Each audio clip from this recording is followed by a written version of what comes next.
فاعوذ باللہ من الشیطان الرجیم بسم اللہ الرحمن الرحیم الذين يتبعون الرسول النبي الأمي الذي يجدونه مكتوبا عندهم في التوراة والإنجيل يأمرهم بالمعروف وينهاهم عن المنكر ويحل لهم الطيبات ويحرم عليهم الخبائث ويضع عنهم إصرهم والأغلال التي كانت عليهم فالذين آمنوا به وعزروه ونصروه واتبعوا النور الذي أنزل معه أولئك هم المفلحون۔ سورہ اعراف کی یہ آیت 157 ہے جس کی میں نے آپ کے سامنے تلاوت کی ہے۔ آگے جو میں گفتگو کروں گا اس میں اس آیت کا حوالے سے کچھ باتیں عرض کروں گا۔ سبجیکٹ یہ ہے کہ نکاح کے وقت جہیز ظلم ہے، ڈائریکٹ، مترادفات نہیں، ادھر گھماؤ پھراؤ الفاظ شاعری تخیل وغیرہ نہیں۔ نکاح کے وقت جہیز ظلم ہے یا نہیں ہے؟ ایک سوال ہے۔ شادی کے دن لڑکی والوں کی طرف سے دعوت ظلم ہے، اسلامی نقطہ نظر سے ظلم ہے۔ ایک چیز اور کلیئر کرنا چاہیے، چونکہ ہمیں جو ہے گرفت مضبوط کرنی چاہیے اپنے سبجیکٹ پر۔ ہم جاتے ہیں سنت پر، ہم جاتے ہیں اسوہ رسول پر صلی اللہ علیہ وسلم، اتباع سنت پر۔ جہیز اور شادی کی دعوت یا نکاح کے وقت، دوسرے الفاظ میں نے اپنی شادی کی کتاب ہے اسلامی نکاح، اس میں نے اس کو صاف لکھا ہے، شادی کے وقت لڑکی یا لڑکی والوں پر ایک نئے پیسے کا بوجھ، یہ ظلم ہے۔ یہ ایک نیا پیسے کا بوجھ ظلم ہے۔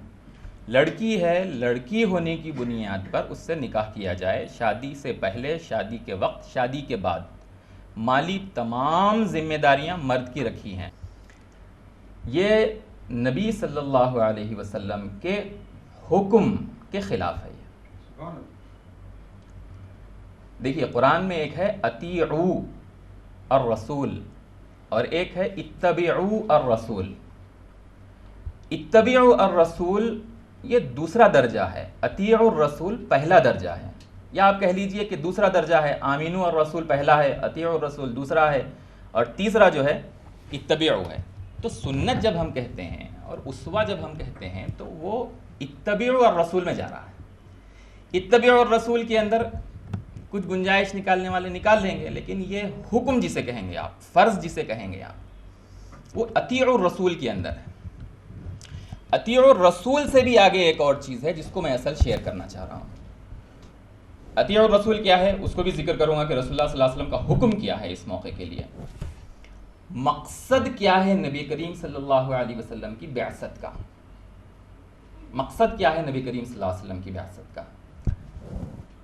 انسانیت کو ہر قسم کے ظلم اور اپنی خود پیدا کردہ بیڑیاں، روایات کی بیڑیاں، رسوم کی بیڑیاں یا بادشاہوں کے ظلم سے نکال کر اسلام کے عدل کی جانب لانا، یہ مقصد ہے۔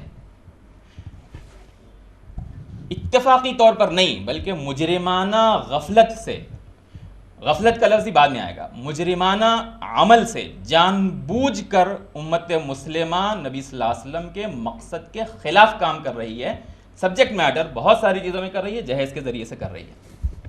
اسی لیے یہ دعوت دی جا رہی ہے اس کا بائیکاٹ کرو، اسی لیے دعوت دی جا رہی ہے کہ شادی کے وقت کی دعوت کا بائیکاٹ کیجیے۔ کیوں؟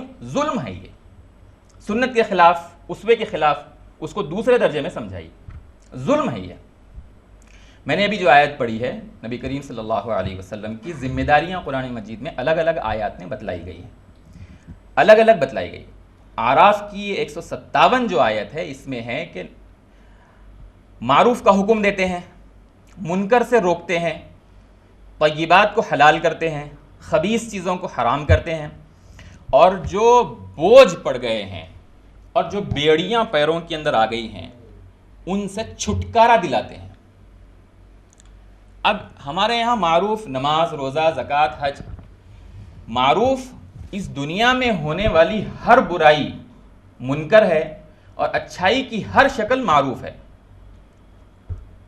وہ صرف مسجد تک نہیں لے کر آتی ہے بلکہ بازار میں بھی ہے, پارلیمنٹ میں بھی ہے, گھر کے اندر جہاں شادی ہوتی ہے وہاں پر, شادی سے پہلے, شادی کے بعد, شادی کے وقت.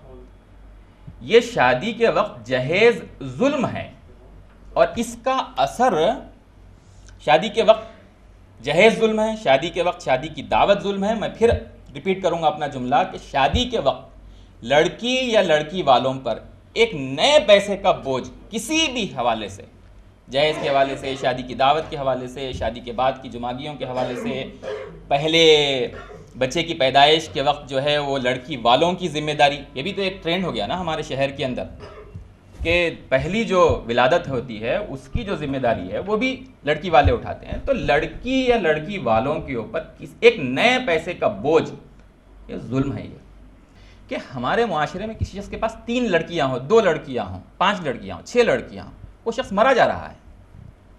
اگر اس کے یہاں نکاح نہیں ہو رہا ہے تو اس کی جو فکر ہے, اس کی بیوی کی جو فکر ہے اور خود اس لڑکی کا جو کرب ہے یا لڑکیوں کا جو کرب ہے, اس کے لیے ہم سب ذمہ دار ہیں. وہ مانگنے والا ذمہ دار نہیں ہے, صرف ہم سب ذمہ دار ہیں. کیوں؟ اس لیے کہ جیسا کہ کہا گیا ہے کہ ہم شادی میں پہنچ جاتے ہیں, دعوت کھانے کے لیے ہم پہنچ جاتے ہیں بغیر کسی قسم کی تنقید کے. یہ ظلم ہے. شادی کو بوجھ مالی ڈالنا ظلم ہے, ہم اس ظلم کے مرتکب ہو رہے ہیں. اگر شادی نہیں ہو رہی ہے اس وجہ سے تو وہ جس تنہائی کی اذیت کو لڑکی برداشت کر رہی ہے اور اس کے ماں باپ برداشت کر رہے ہیں کہ لڑکیاں کب اٹھیں گی, یا لڑکی جو ہے برداشت کر رہی ہے اس تاخیر سے شادی کو, ظلم ہے. ہم سب اس کے مرتکب ہو رہے ہیں. ورنہ جنسی بہرا روی ایسے ماحول کے اندر جہاں پر جو ہے بے پردگی ہے, ایسے ماحول میں جہاں پر عورت آزاد ہے, ایسے ماحول میں لڑکیوں کا آزاد ہو جانا بالکل عام سی باتیں ہو گئی ہیں. اگر وہ شادی نہیں ہونے کی وجہ سے کہیں گناہ کے اندر ملوث ہوتی ہیں تو ٹھیک ہے, وہ بھی مخاطب ہے شریعت کے حکم کا اور وہ بھی ذمہ دار ہوگی گناہ کی. ہم سب بھی ظالم ہیں, ہم یہاں موجود لوگ بھی ظالم ہیں. وہ لوگ جو کارڈ لکھ کر شادی میں شرکت نہیں کر رہے ہیں لیکن آواز نہیں اٹھاتے ہیں اگر اس ظلم کے خلاف, تو ہم سب کے سب ظلم کے مرتکب ہو رہے ہیں. شادی کے وقت عورت پر کوئی ایک مالی ذمہ داری نہیں رکھی گئی ہے. شادی سے پہلے جہیز نہیں ہے, شادی کے دن دعوت نہیں ہے, شادی کے بعد مینٹیننس کی کمپلیٹ رسپانسبلٹی مرد پر ہے.